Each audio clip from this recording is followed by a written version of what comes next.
Hey everyone, it's Mr. Wobble94. I hope you're doing well today. I have another review for a Dragon Ball Super manga. I'm catching up on all the ones I read at the beach last week. And again, like I keep saying, I like to remind people my voice sounds so different because I'm still getting over a cold. Hopefully another day or so I should be completely over it. But anyway, today is Dragon Ball Super Volume 13, Battles Abound is what it's called. Written, of course, by Akira Toriyama, the creator of Dragon Ball. Wonderful writer. Wonderful writer. What else could I say about the guy? The art is done by Toyotarou again, and here is the beautiful cover that we have. Look at this. You know, Vegeta and Goku doing their Ultra Instinct sign and, or Mastered Ultra Instinct. This has to be sign, right? This can't be Mastered, because Mastered's like when his hair goes silver, according to the anime. I don't know. Still trying to figure out if that's even in this book, or this series, for that matter. Anyway, Vegeta's in Super Saiyan Blue, coming after Maro here, which, you know, he's changing a little bit. Anyway, so, Volume 13 was fantastic. Now, Volume 12 was good. Volume 11 was a bit rough. That was probably the weakest book of the entire arc of Maro. This book, though, Battles Abound is a great subtitle for it because the entire book basically are just fight after fight after fight. Basically, the Z fighters are all scattering around the whole planet to go fight all the different henchmen and prison break criminals that Maro helped escape. We kind of did that a little bit in the previous volume, Volume 12, but here it's like, that's where you start at. And you have a great moment with Krillin and Master Roshi, then Yamcha and Tien over here, Gohan and Piccolo over here. Goku has not returned yet. He's still about to. Vegeta's also at Yard Rat, still working on his training, trying to learn some new skills, maybe some things you're familiar with, maybe you're not. Really excited about Vegeta learning some new things, and I really love what we learn about him learning in this book. But more of it you find out is in the next volume, Volume 14, which is pretty rad.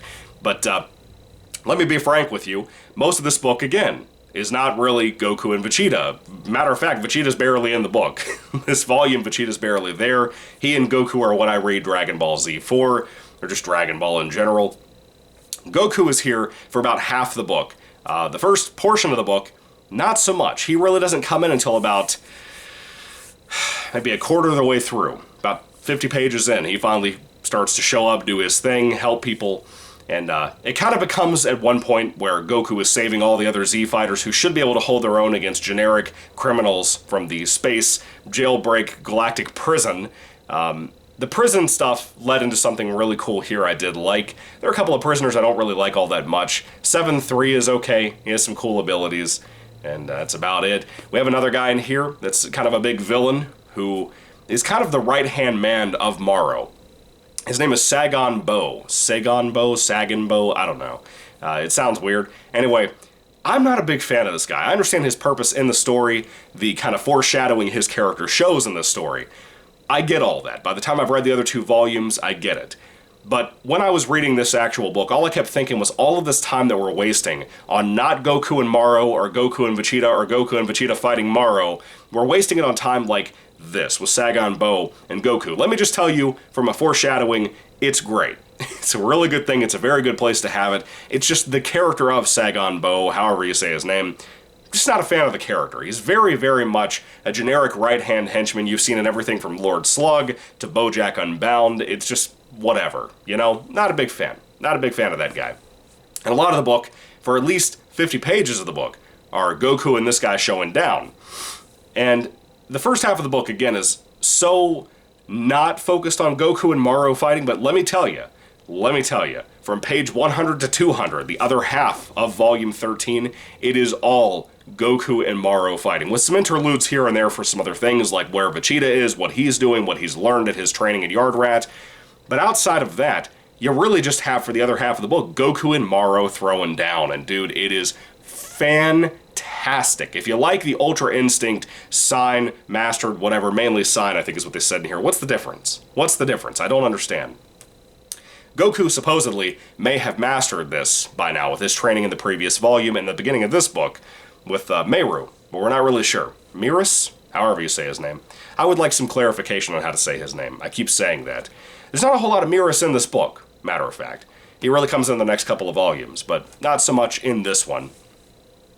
And But Goku is throwing out with Maro, and it's fantastic. Everything from the art for the entire book is just beautiful. Toyotaru really nailed it. The action, the punches, dude. There are moments when Goku and Maro are fighting that either of them get hit, and it feels like it. It's hard to imagine how amazing manga art has gotten to the point where it's better than American comics when it comes to that. I've heard people say this before. Manga art feels like it's actually in motion, depending on what shot we're talking about. A lot of this book is like that. I'm afraid to show you any panels because I don't want to ruin anything for you. I suppose I could show you something earlier from the book, but the cover is so good. The cover matches the interior art, so you don't really need it. But it's in black and white, in case you guys didn't know that. I think a lot of people nowadays are more familiar with comics enough to know that manga from Japan is obviously not in color, unless it is a version that has a color version, like some of the old Dragon Ball Z books. But this is fantastic. The art feels like it just really gives momentum to this story. The pacing of this book is so upbeat. It's so quick. And regardless of whether I feel certain kind of carelessness, I guess could be the word, to something like Segan-Bo, the one character I mentioned, everything else, the momentum of those fights, all of that stuff, feel impactful. They feel like the reader can really take that in and understand what's happening there. This is a hell of a book. This is one hell of a book. If you've not read Dragon Ball Super Volume 13, Battles Abound, dude, if you were looking for some action in the Maro fight that you thought you hadn't gotten yet for whatever reason, because I think it was Volume 10 that was really good with the real kind of focus on Maro's powers, Goku and Vegeta fighting him before the training sessions and stuff in the next volumes after that, that stuff was really action-packed. It's kind of been weary off and on since then. It's mostly been plot development, character development, that kind of stuff for Maro, for Goku and Vegeta, for all the other Z fighters doing their thing, protecting the world, the prison break, all of that. But this book is really, really centered around the fighting. The next couple of books are as well, but this one's really centered on that, and I think once it gets going about halfway through with Goku and Maro, it really takes off and really makes up for a book that it's not that it was lackluster, it just was not amazing for the first half, but it really, really improved.